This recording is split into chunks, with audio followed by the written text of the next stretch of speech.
قل آپ کہہ دیجئے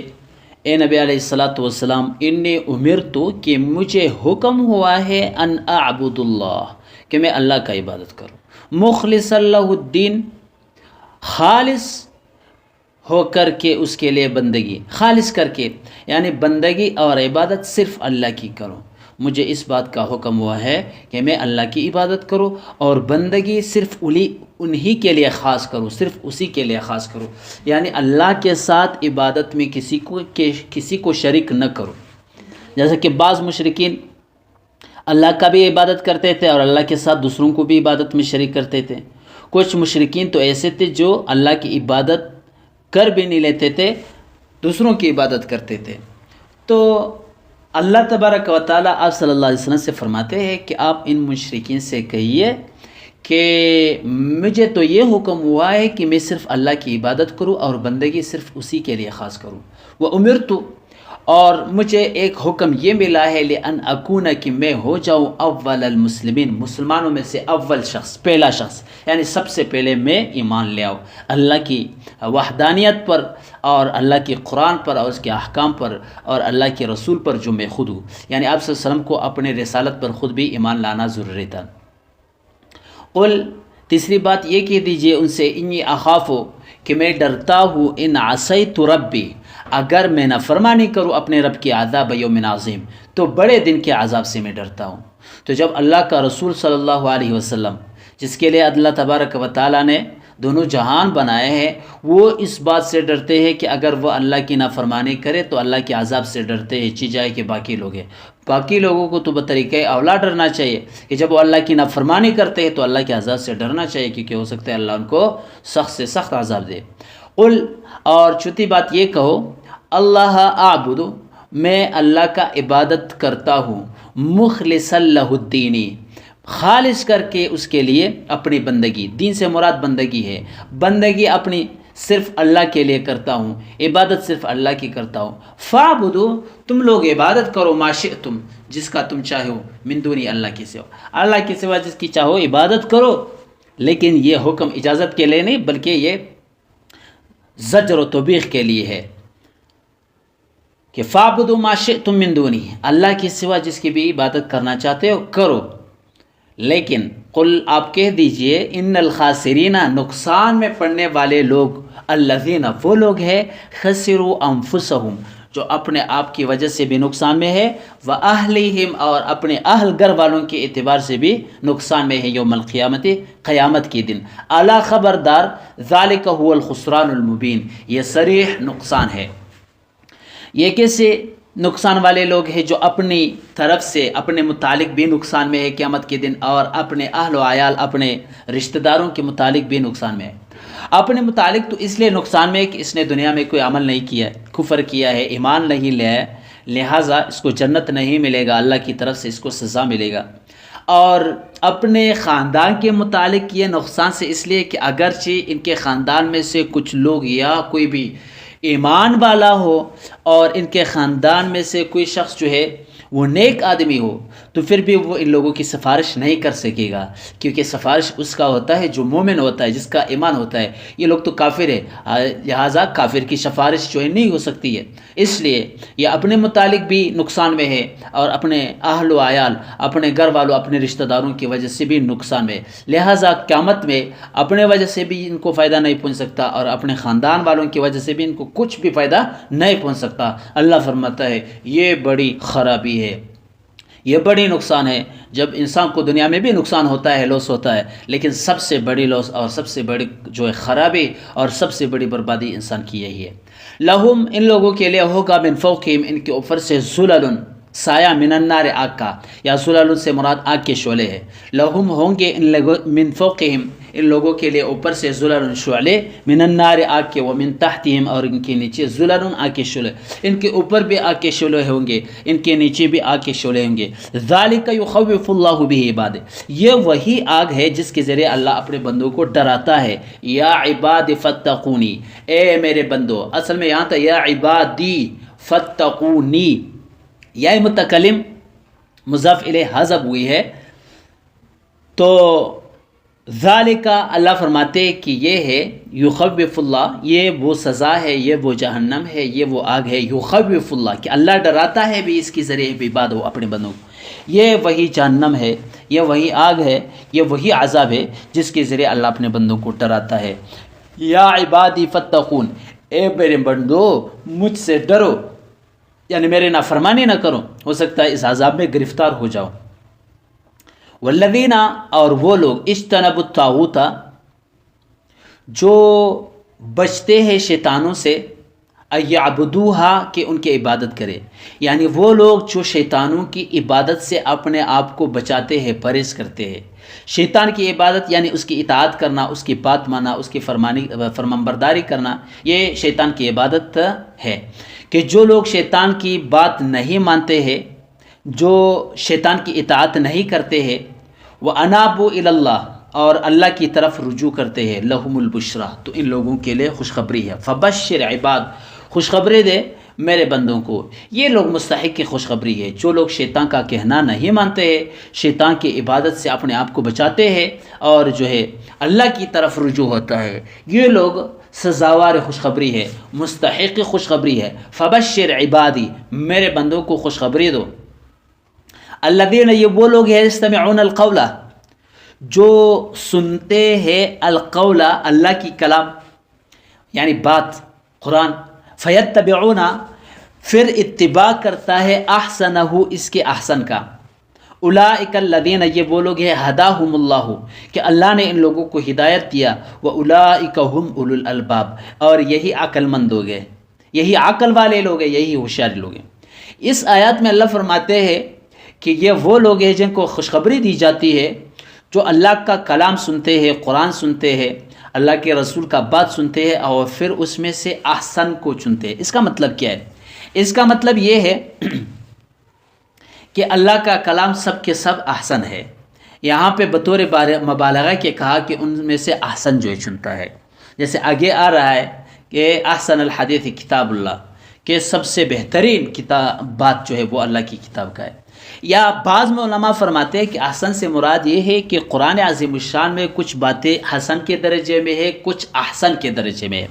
حسن یعنی اچھے، احسن یعنی بہت اچھے۔ احسن اس میں تفضیل کا صیغہ ہے، جیسے اللہ جو ہے کہتے ہیں ان تصبروا فهو خیر لکم، یا اس طرح کچھ آیاتیں ہیں کہ ان میں رخصت بھی ہوتا ہے، عزیمت بھی ہوتا ہے۔ رخصت یہ ہوتا ہے کہ اگر تم یہ کام کرو گے تمہارے لیے جائز ہے، کوئی سزا نہیں ہے، اس کا کوئی گناہ نہیں ہے، اگر نہیں کرو گے تو اس کا پھر زیادہ ثواب ملے گا، اس کو عزیمت کہتے ہیں۔ تو قرآن عظیم الشان میں بہت سارے آیتیں ایسے ہیں کہ جن میں احسن بھی ہے، حسن بھی ہے، یعنی احسن پر عمل کرنا بھی جائز ہے، حسن پر عمل بھی کرنا جائز، لیکن یہ وہ لوگ ہیں جو احسن پر عمل کرتے ہیں۔ تیسرا قول بعض مفسرین کا ہے، وہ کہتے ہیں کہ احسن سے مراد یہ ہے کہ یہ لوگ دنیا میں، قول سے مراد سب کا قول ہے، یہ لوگ دنیا میں کفر اور ایمان کا قول بھی سنتے ہیں، شرک اور ایمان کا قول سنتے ہیں، حق اور باطل کی باتیں سنتے ہیں، عام لوگوں کی باتیں سنتے ہیں، قسم باتیں سنتے ہیں،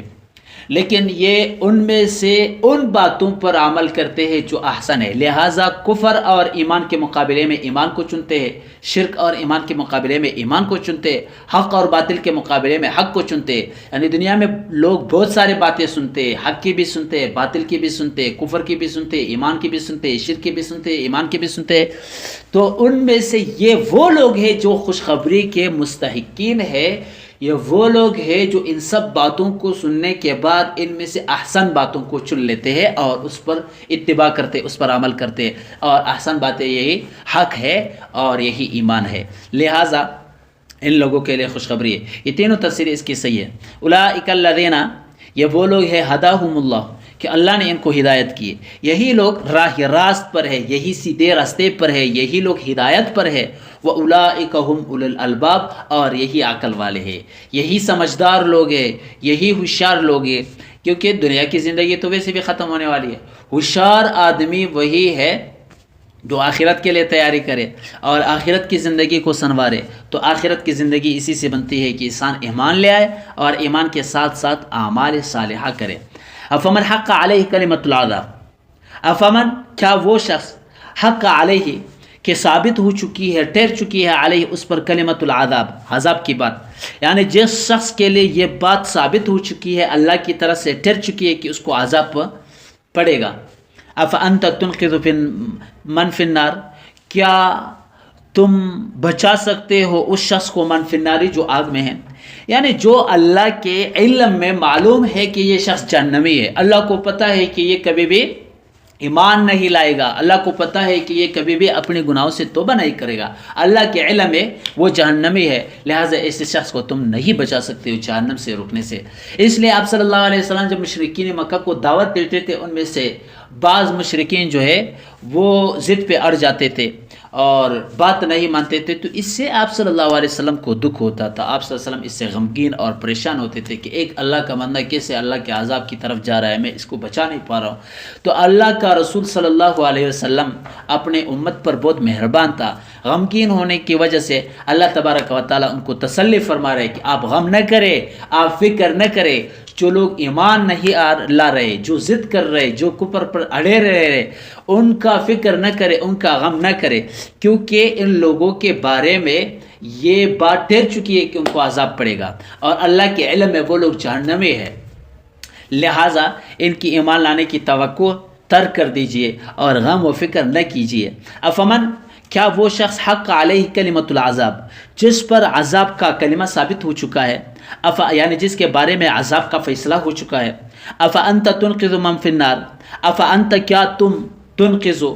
بچا سکتے ہو من اس شخص کو فی النار جو آگ میں، یعنی فی الحال تو وہ لوگ آگ میں نہیں تھے لیکن معال میں آگ میں پڑنے والے تھے، گویا کہ اللہ کے علم میں یہ لوگ آگ میں پڑ چکے تھے، یہ لوگ جہنم میں پڑ چکے تھے، لہذا اللہ فرماتے ہیں کہ جو لوگ علم الہی میں آگ میں ہے تم ان کو نہیں بچا سکتے، لہذا اب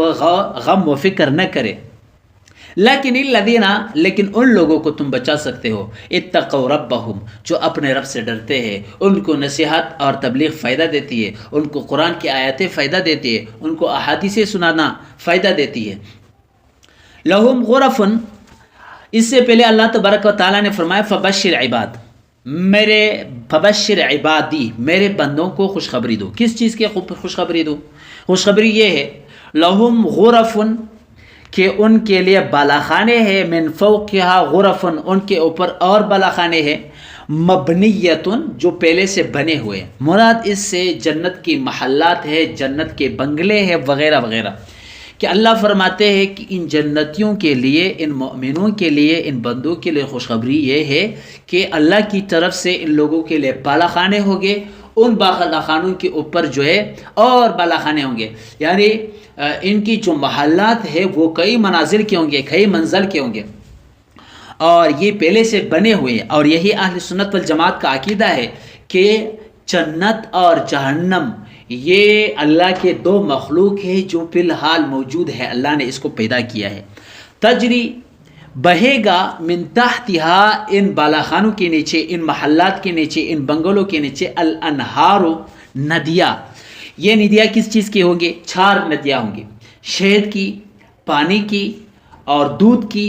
اور جو ہے شراب کی۔ یہ 4 نہریں ان کے بالاخانوں کے نیچے سے جو ہے بہہ رہے ہوں گے۔ کتنا پرکشش منظر ہوگا کہ ایک محل ہوگا پیارا سا، اور اس کے سامنے جو ہے 3 خوبصورت نہر بہہ رہے ہوں گے، تو یہ بڑا حسین مقام ہے، بڑا حسین نظارہ ہے۔ وعد اللہ تبارک و تعالیٰ نے اس کا وعدہ کیا ہے کہ جو شخص ایمان لے آئے گا، ایمان کے ساتھ ساتھ اعمال صالحہ اختیار کرے گا، اللہ اس کے ساتھ اس جنت کا وعدہ کرتا ہے۔ اور بات یہ ہے لا یخلف اللہ المیعاد، کہ اللہ تبارک و تعالیٰ کبھی بھی وعدہ خلافی نہیں کرتا، جو وعدہ کیا ہے اس کو نبھاتا ہے۔ دنیا کے انسانوں کی طرح نہیں ہے کہ وعدہ کرتے ہیں پھر دھوکہ دیتے ہیں، بلکہ اللہ جو وعدہ کرتا ہے وہ پھر پورا کرتا ہے۔ الم ترى، کیا آپ نہیں دیکھتے ہو؟ اب اللہ تبارک و تعالیٰ اپنی قدرت کی کچھ علامات کو نشانات ذکر فرمائیں گے۔ الم ترى، اللہ فرماتے ہیں کیا تم نہیں دیکھتے ہو؟ ان اللہ انزل من السماء ماء، کہ اللہ نے آسمان سے پانی نازل کیا ہے، فسلکہ، پھر اس کو چلایا ہے، ینابیع، چشموں کے ذریعے، فی الارض، زمین میں، ثم یخرج بہ، پھر نکالے گا یا نکلتا ہے بھی اس پانی کے ذریعے، زرعا، کھیتی باڑی، کاشت وغیرہ، مختلفاً الوانہ، جس کے مختلف رنگ ہوتے ہیں، ثم یہیج، پھر یہ کھیتی باڑی خشک ہو جاتا ہے، یہ کاشت کاری خشک ہو جاتی ہے، فتراہ، تو دیکھتا ہے اس کو اے مخاطب، مصفرن، زرد رنگ کے، ثم یجعلہ حطاما، پھر اللہ تبارک و تعالی اس کاشت کو، اس کشت کو، اس کھیتی باڑی کو چورا چورا کر دیتا ہے۔ ان فی ذلک لذکری لاولی الالباب، ان علامات میں بہت بڑی نصیحت ہے عقل مندوں کے لیے، ان لوگوں کے لیے جو عقل رکھتے ہیں۔ اللہ تبارک و تعالیٰ فرماتے ہیں کہ اللہ تبارک و تعالیٰ کی اس عظیم نشانی کو دیکھو۔ عظیم نشانی یہ ہے کہ اللہ تبارک و تعالیٰ آسمان سے پانی برساتا ہے، بارش کی شکل میں یا جو ہے برف باری کی شکل میں۔ جب پانی آسمان سے برس جاتی ہے تو پھر اللہ تبارک و تعالیٰ اس پانی کو چشموں کے ذریعے زمین کے اندر چلا دیتے ہیں۔ اللہ تبارک و تعالیٰ نے ایک محیر العقول نظام بنایا ہے۔ تو اللہ تبارک و تعالیٰ جب بارش کرتے ہیں تو یہ بارش کی پانی ندیوں میں بہہ کر، پھر جو ہے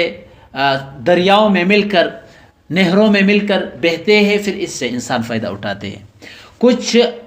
پانیوں کو اللہ تبارک و تعالیٰ برف کی شکل میں جمع کر پہاڑوں کے سروں پہ جو ہے محفوظ رکھتے ہیں تاکہ وہ خراب نہ ہو جائے، اور پھر وہ جو پہاڑوں کے اوپر پانی ہے وہ زمین کے رگوں کے ذریعے زمین کے اندر چلی جاتی ہے، پھر کئی جہاں پہ ضرورت ہو انسانوں کی وہاں پہ اللہ تبارک و تعالیٰ اس کو چشمے کے شکل میں پوٹتے ہیں۔ چشمہ جس کو پشتوں میں چنا کہتے ہیں، اس کی شکل میں یہ پانی خود بخود زمین سے نکلتے ہیں اور لوگ پھر اس سے فائدہ اٹھاتے ہیں۔ اور کچھ پانی کو اللہ تبارک و تعالیٰ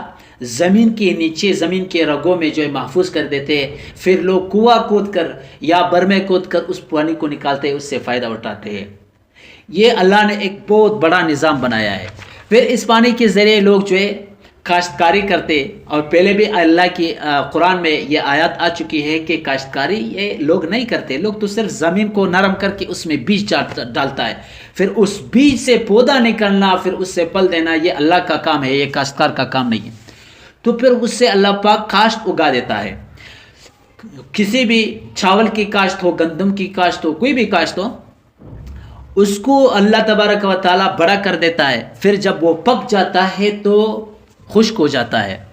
ثم یہیج، پھر وہ خشک ہو جاتا ہے، پھر لوگ اس کو جو ہے کاٹتے ہیں اور اس کا غلہ الگ کر دیتے ہیں اور بوس الگ کر دیتے ہیں۔ تو اللہ فرماتے ہیں کہ اس میں عقل مند کے لیے بڑی عبرت ہے۔ ایک عبرت تو یہ ہے کہ اللہ نے کیسا نظام بنایا ہے انسان کی کفالت کے لیے، انسان کی پرورش کے لیے۔ دوسرا عقل کی بات یہ ہے کہ جس طرح یہ کاشت پہلے موجود نہیں تھا، پھر اللہ نے اس کو پیدا کیا، پھر اس کے مختلف رنگیں ہو گئے، اس کے رنگیں مختلف ہوتے ہیں نا، بدلتے رہتے ہیں،